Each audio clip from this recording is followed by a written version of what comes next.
When you're a guy that can travel through time, have telepathic-like powers, and your world is not that so great, you can relate to one of these two. Like Silver, the telepathic time-traveling hedgehog. And Ness, the young hero of Earthbound. He's the brain and I'm the main man. And boy, is this gonna be an interesting fight. Indeed. And it's our job to analyze these two characters and put them into a fictional fight. Ness is the young hero of Earthbound. When the monster Gygus struck Earth again with its PSI powers to take mind control over animals and non-existing objects. Oh, and objects that don't move at all. Like a speed sign. A speed sign! Also a hippie.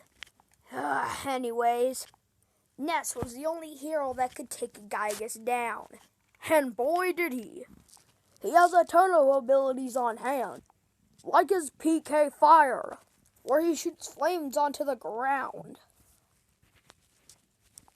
And his PK Thunder, where he shoots lightning out from the air and can aim it at enemies. While he can aim it at enemies, he can also use it to shoot himself into the air. And if it's being aimed too much, it explodes on its own. He can also create large orbs around him. However, it does do damage, it's not very effective. Not to mention, he can also use a yo-yo as a weapon. And not to mention his trusty bat. Home run! He can also create purple energy orbs in the air. Ness has had plenty of experiences in his battles. And he was so powerful, he was able to defeat Gygus with some help. Praise Jesus! Well, you don't want to play baseball with this kid. Silver is the time-traveling telepathic hedgehog. And this ain't no Back to the Future crap. Silver has the ability of telepathic powers. With this, he can lift stuff with his mind. This gives him increased strength with his telepathic abilities. He can also crush metal and can even fly. He can even lift up people. Hold on, Brandon. Let me try and pick up you.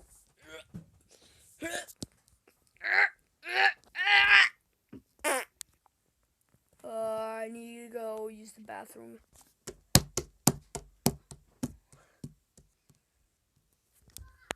Well, okay then. With Silver's abilities, he can create force fields. And can burst energies that can paralyze his targets. He can even shoot out sharp blades, pulses to strike his targets at all range. And he's wicked fast. And can even stun monsters like Iblis. He can even grab fireballs with his hand, with his psychokinetic powers. It's telekinesis. And even energy blasts. But don't let this coolness fool you. While he may seem awesome, he can be quite naive and presumptuous. He can easily be fooled, which can lead him up to the wrong path and into trouble. Also, if he overuses his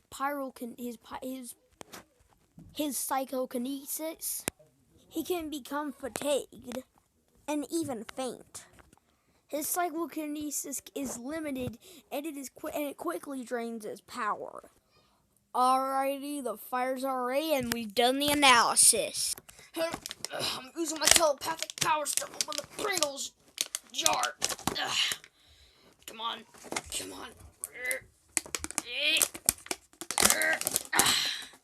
There we go.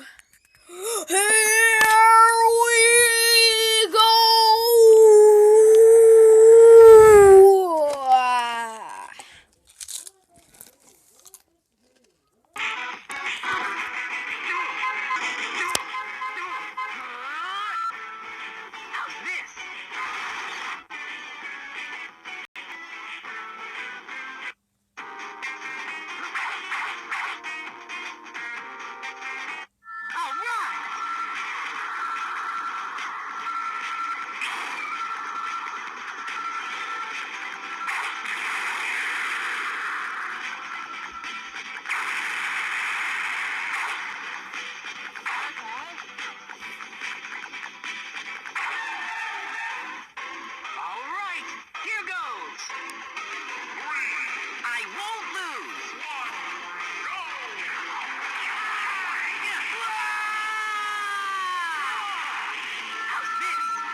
I guess you could say that was bound to happen.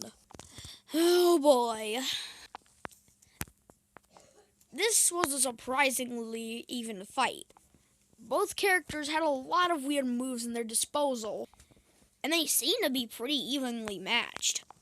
Silver had his weird telepathic powers, plus he had a lot of speed on hand. Being, well, a hedgehog. And there was no way Ness could keep up with him. And while Ness did have the experience advantage, sometimes experience doesn't really matter. First of all, Silver could freeze time, and even travel back in time. Plus, he battled strong opponents like Ephelis. Even if we assumed that Ness feeding the Gygas was all on Ness and not for everybody praying, we can't really tell how powerful Gygas really is. Plus, Silver has fought an enemies like Sonic, and we know how powerful that dude is. And keep in mind, we were mainly focusing on the game version of Silver and Ness, where the Archie comics are entirely different from what the gaming counterparts are. Looks like Silver. Looks like Ness is not okay. The winner is Silver the Hedgehog.